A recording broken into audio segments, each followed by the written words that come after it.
All right, it looks like we're at the top of the hour. Welcome everyone to the Guava and Osterman Research webinar today, Office 365 Migration, Archiving, and Compliance. My name is Q Mangus. I'm the Director of Product Marketing here at Guava, and I'm going to be your host today. We have a number of people on the call, and we're really excited to bring you this topic and have you here today, and glad that you could take some time to learn more about this, about Office 365. So, as always, we're really pleased to have Michael Osterman here from Osterman Research. He will be presenting the Office 365 Migration, Archiving, and Compliance topic. And just a little bit of information about him. He's an industry expert and the president and founder of Osterman Research.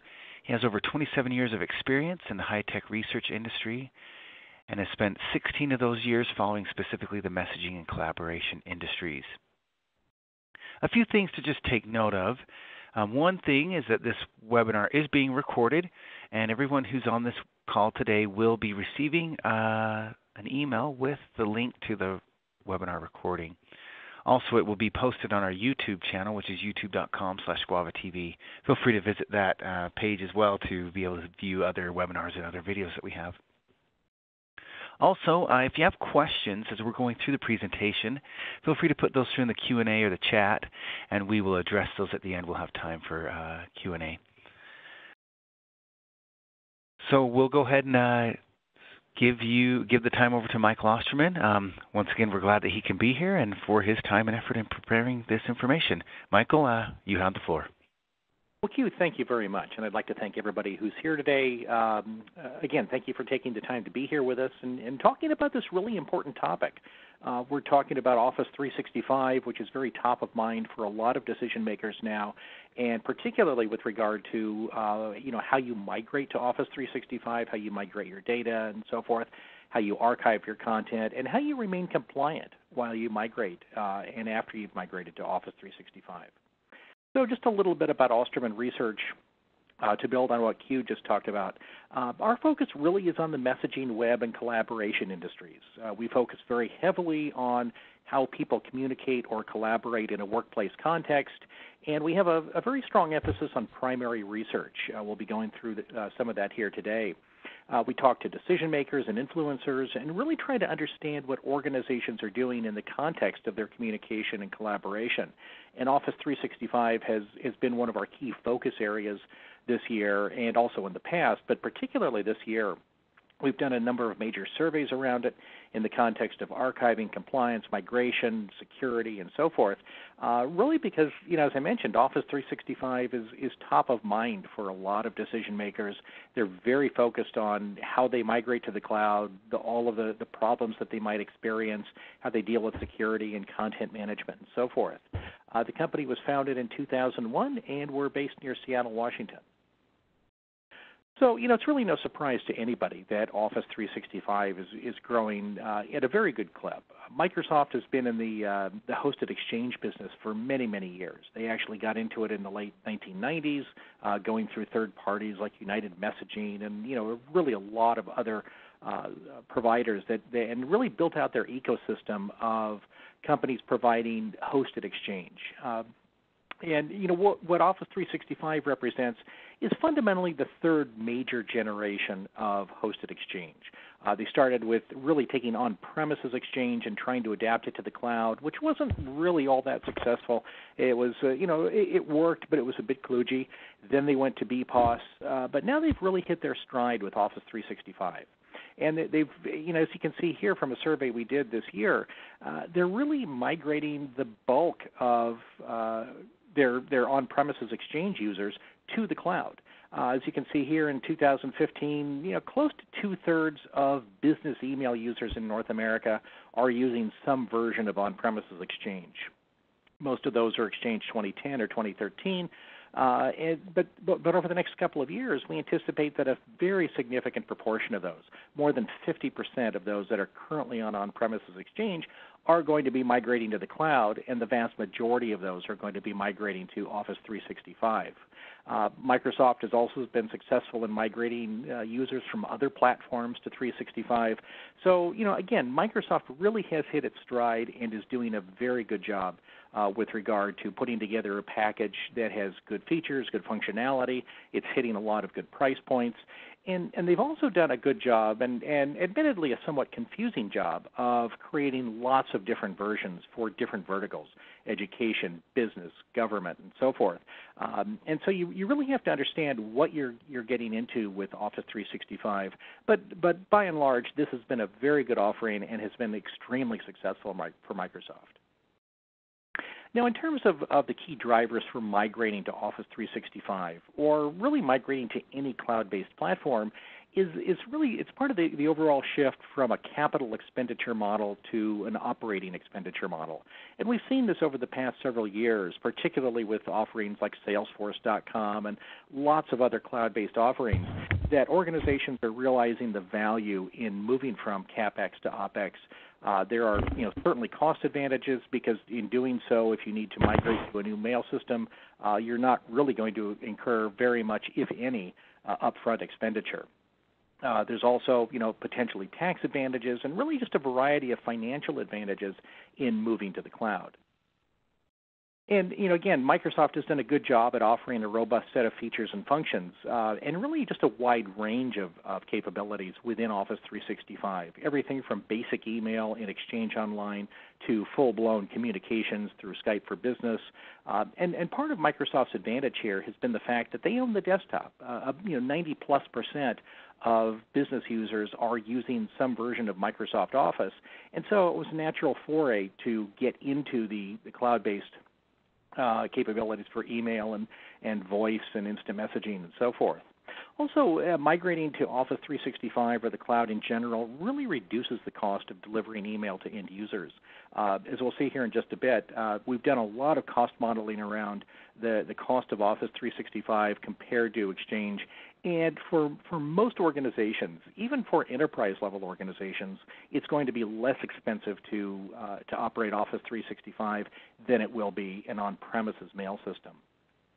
Also, what we found over the years is that both business leaders and IT decision makers are really warming to the notion of letting a third party manage their content. That has not always been the case. What we found over the years is, the big concerns have always been the security of content in the cloud, the security of communications, and so forth. And, while those concerns still exist, we just haven't heard the horror stories about, cloud data centers being breached and so forth. In fact, most of the major data breaches we've heard about over the past few years have been of on-premises infrastructure, not of the cloud. And that doesn't mean that on-premises is inherently insecure, but it does mean that cloud providers like Microsoft and others have done a very good job at securing their data centers and largely minimizing the degree of to which breaches have occurred or even can occur. And also, migrating to the cloud means you have potentially greater uptime. Now, obviously, you have to choose the right provider and so forth, provider that has geo-redundancy and redundant telecommunication links and all the rest. But potentially, you can get greater uptime when going to Office 365 or just going to the cloud in general. Yeah, there are a variety of drivers we found in our research for not migrating to Office 365. A lot of decision makers out there are still fairly reluctant to put all their data in the cloud. This is highly valuable content, and putting it in the hands of a third party means that you are putting it to some extent at risk. All data is at risk regardless of where it is, but you add some additional risk in going to the cloud, the difficulty of getting that data back, the difficulty of moving it from one place to another, and so forth. And some decision makers, either for regulatory reasons or simply because they want to just feel good about where their data is, they just want to make sure that all that content remains behind the firewall. And also, a lot of vendors really just don't trust one vendor with all of their data, and that's a valid concern. Certainly, what we have found in our research is that even though a lot of organizations are going to Office 365, many of those organizations are archiving their data with a third party that's independent from Microsoft. And so they want the benefits of Office 365, but they want to use a specialist provider for archiving or content management. In many cases,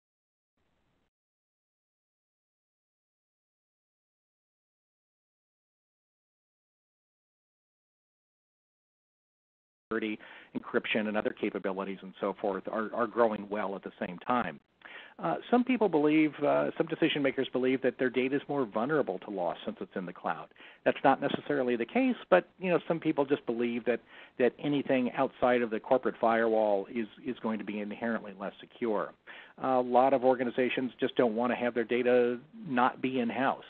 Again, a valid concern, and there's some movement toward actually storing data in-house, even if it's in the cloud. So essentially having an in-house backup of cloud-based data, sort of a reverse of what we've seen in terms of a trend over the past couple of years.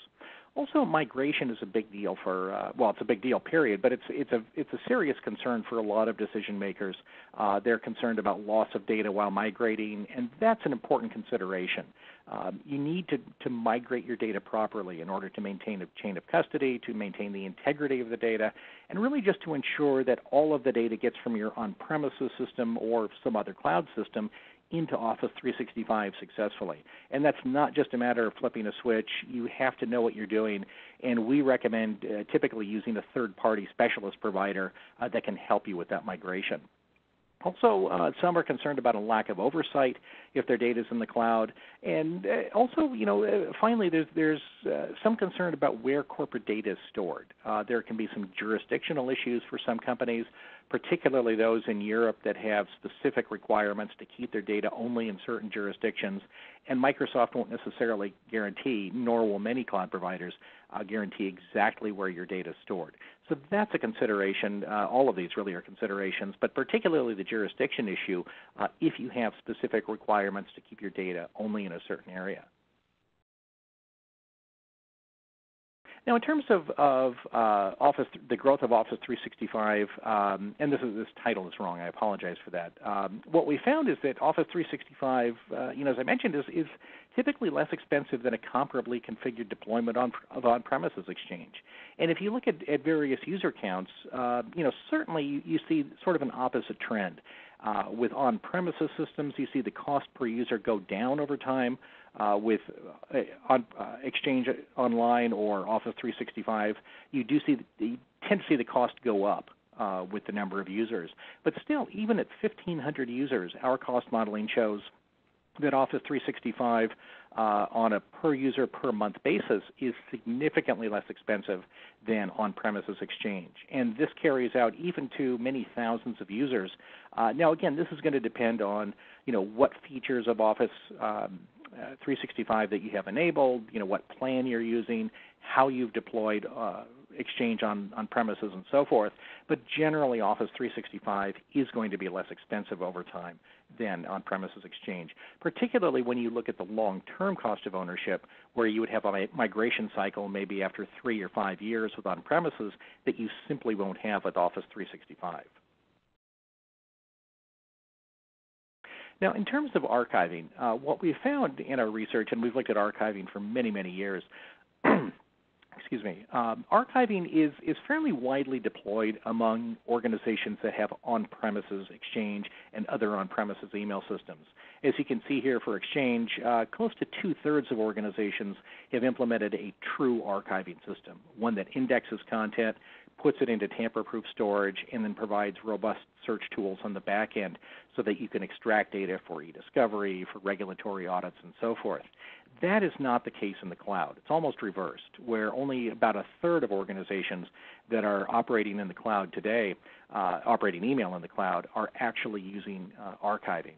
And part of the reason for that is that most of the organizations that today have gone to the cloud have tended to be smaller in nature. They tend to be small businesses, mid-sized businesses, and so forth, and they really don't have the same emphasis on archiving that enterprises do. We do see this changing over time. Certainly as more larger organizations move into Office 365 and other cloud-based systems, and also as organizations just really understand the value of archiving and the necessity to keep archived content for the lengths of time prescribed by law, prescribed by best practice, by court decisions, and so forth. So certainly we see on-premises archiving continuing to increase, but we'll see a more rapid increase in cloud-based archiving and archiving among organizations that have gone to Office 365. Now, there's some compliance issues to consider. For example, you absolutely have to satisfy all of your regulatory obligations. And there tends to be a mindset among some decision makers that there are regulated industries and unregulated ones. The reality is that everybody has some sort of regulatory obligation to preserve content. It's particularly important for highly regulated organizations like those in the healthcare space, financial services, government, pharma, energy, and some others. But it's also important really for everybody else. For example, employee records, things like vacation records, hiring records, and a variety of other types of things absolutely have to be preserved. U.S. federal law, Canadian federal law, and laws really in a lot of other countries require the preservation of records. Now, very few of those say you must preserve email or you must preserve electronic content, but you do have to preserve those records, and because more and more of those records are being created and stored electronically, it simply makes sense to archive them electronically. So compliance from an archiving perspective is absolutely essential for every organization out there. And there really are also legal obligations. For example, if you operate in the United States, it's more a matter of when you'll be sued or involved in a lawsuit, not if. And so it's going to be important to be able to preserve content. You need to be compliant with legal case law, with advice from your legal counsel, and so forth. You need to preserve content in an archiving system so that you can be compliant if you ever have to go through some sort of an early case assessment, really understanding your position at the beginning of a legal case, if you need to do a litigation hold, if you need to preserve data and keep it from being deleted on a regular deletion schedule, or if you have to go through e-discovery, if you're going to have to search through your data, collect it, and produce it according to a court order, an e-discovery order, then it's absolutely essential that you are compliant and have a good archiving capability so that you can do all of these things. And again, this applies to all organizations, and certainly it applies probably more to larger organizations, but even small companies have a variety of compliance obligations that they must satisfy. Now, in terms of the key issues to address from a compliance perspective, certainly you absolutely have to be able to retain email and other types of communication for specific periods of time. Now, those periods are going to vary based on the type of data it is, the organization in which you're involved, the risk tolerance of your management, and so forth. But typically, the absolute minimum period to preserve data is a year.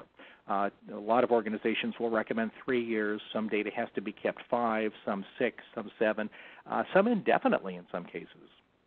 There are some federal regulations regarding records retention that require organizations in some industries to keep their records for an indefinite period of time.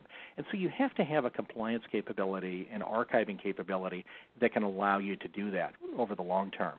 You have to be able to prevent business records from being modified after they're archived. That's absolutely essential so that you can prove the authenticity of content if you ever have to go to a regulator, if you have to go to court with your data, and so forth. You have to ensure that the content is protected from various types of data breaches. We saw 2013 and 2014 as being, sort of the years of data breaches. That simply is continuing. There are more and more data breaches happening all the time. Well, in terms of the key issues to address, certainly you have to ensure that content is protected from a variety of user actions on mobile devices. Because more and more users are going mobile, it's possible to create content on a mobile device and store it in the cloud, for example, and have it never hit a corporate server. So there's a lot of corporate content, a lot of business records that can be created, completely independently of corporate servers and corporate systems, particularly if users are employing their own mobile device, they have their own Dropbox account, and so forth. So it's absolutely essential from a compliance perspective that you prevent that kind of thing from happening and keep a copy of those business records somehow on a corporate server. That's absolutely essential as more and more users go mobile. Also, it's important to ensure that content is encrypted during both transmission and in storage. That's absolutely essential because we've seen a lot of the data breaches that occur simply because the content was not encrypted. And today, 47 U.S. states have some sort of a data breach notification law, And many, if not all of those laws, exempt an organization from the reporting requirement if that content is encrypted. So content encryption is not only a way just to preserve your own data, it's a way to comply with the law and prevent the very expensive costs of remediation from a data breach. Also, it's important to ensure that content can be produced quickly and accurately. Again, for regulatory audits, for e-discovery orders, just in case your senior managers want to know what's going on inside the company, you have to have an archiving capability and a compliance capability that will allow you to search content quickly and then produce it in the form that it's needed. And finally, you have to have the ability to conduct systematic supervision in order to reduce risk. That's, again, very essential in some industries like financial services and others, but it's also important just to be able to allow senior managers, legal counsel, and just even departmental managers to get in and understand what's going on in the organization, to find out what communication flows are, what people are saying, and so forth. And again, this monitoring capability, this supervision capability is absolutely essential in order to protect the organization and to protect individual users.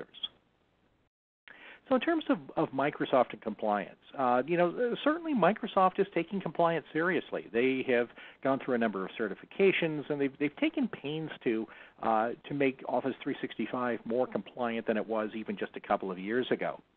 They've addressed issues around archiving and e-discovery, encryption, audit reporting, the ability to implement legal holds and so forth. But there are some important limitations to consider.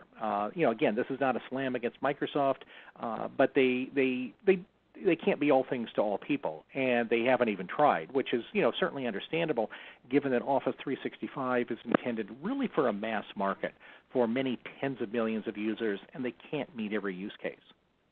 So in terms of some of the limitations to consider, Office 365 compliance really deals just with the content that's only in Office 365. So if you have a need to archive or have compliance for third-party social media, third-party customer relationship management tools, and other non-Microsoft solutions, whether they be for instant messaging or for email, what have you, then Office 365 compliance in the context of archiving and so forth really isn't going to satisfy all of your requirements. And also, even some Microsoft solutions are not yet fully addressed. For example, there's no archiving available for SharePoint Online or Yammer. And a growing number of organizations are using both of those tools, and you need to archive that content in many industries, and it's rapidly becoming best practice to archive social media and to archive SharePoint content.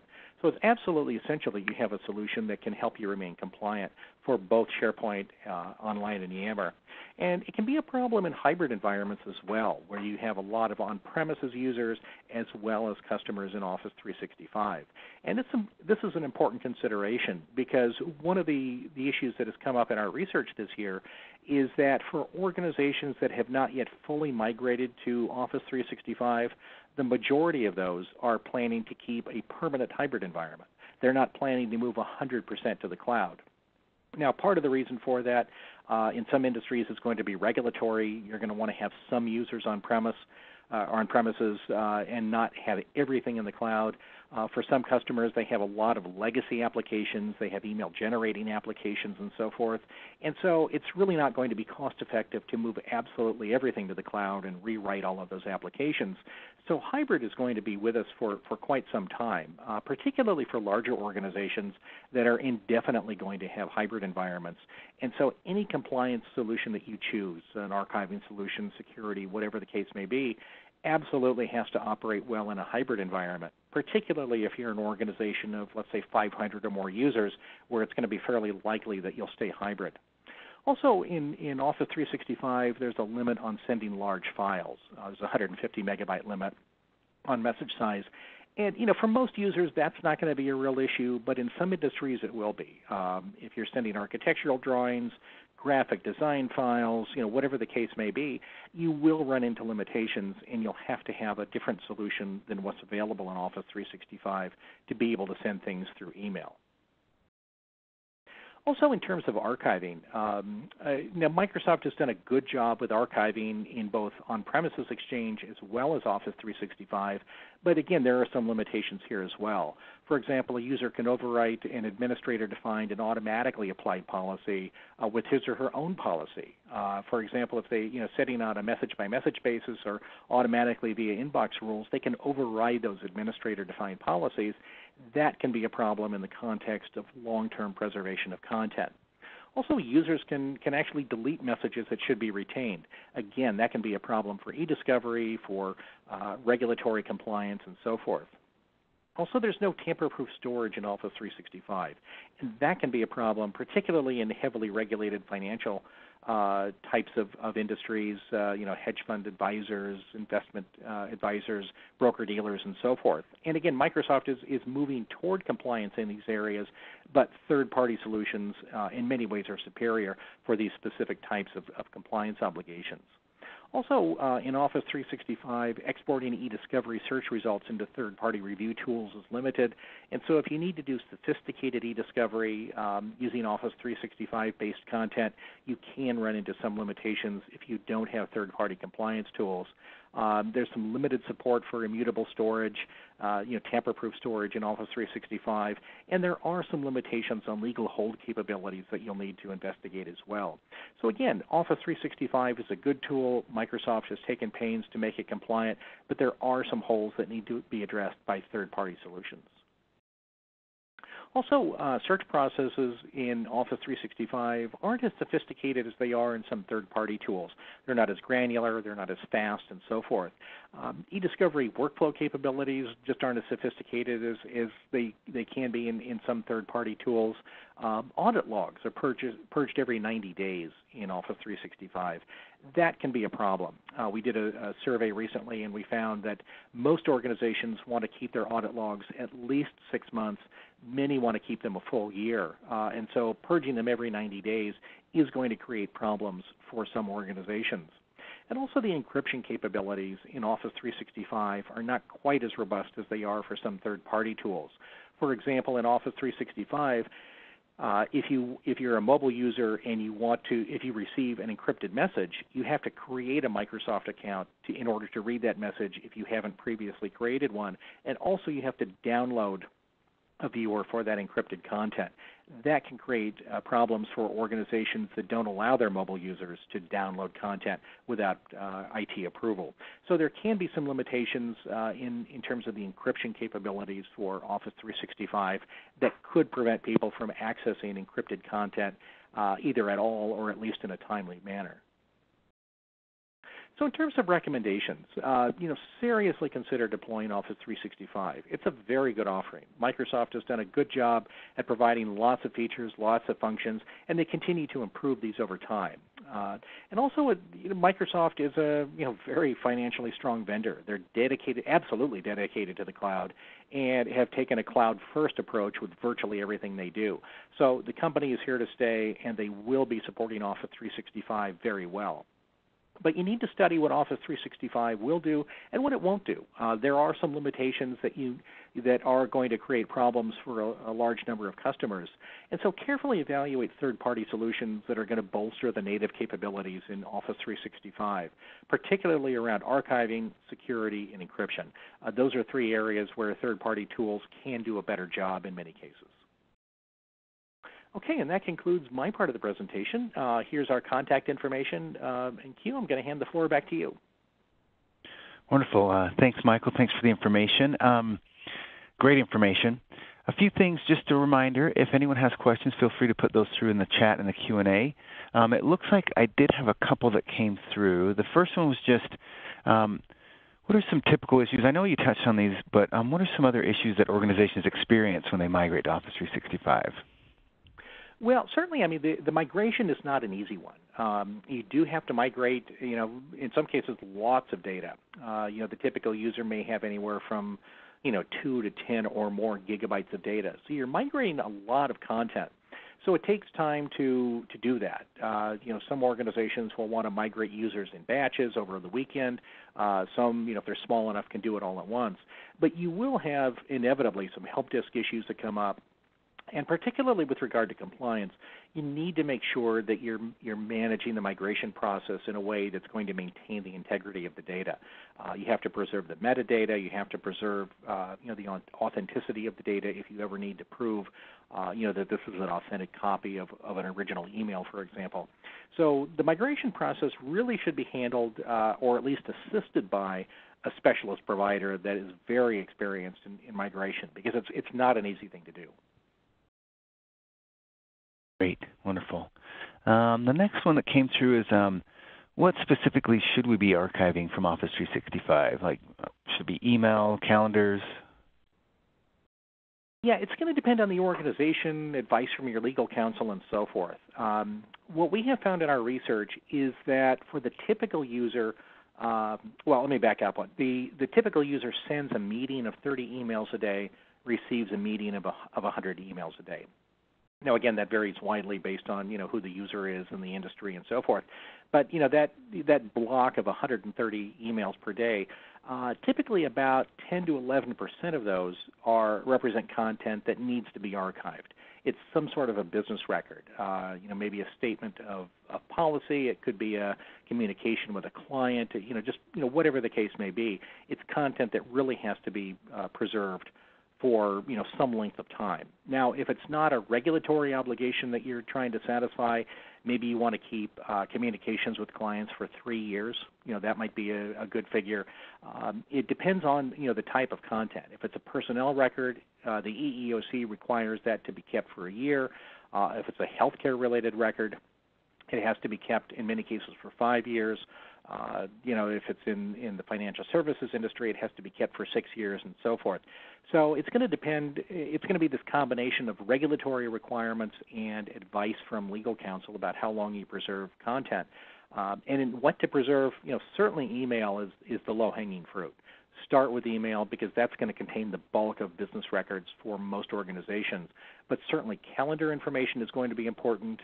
Social media content, tweets that people make, potentially can be required as part of e-discovery, and we're seeing more and more cases there. Documents in SharePoint, Yammer conversations in some cases, other instant messaging conversations.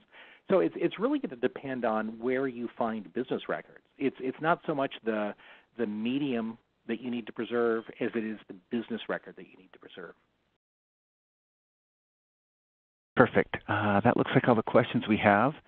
Just to wrap up, just wanted to remind everyone of the product that Guava offers with Retain.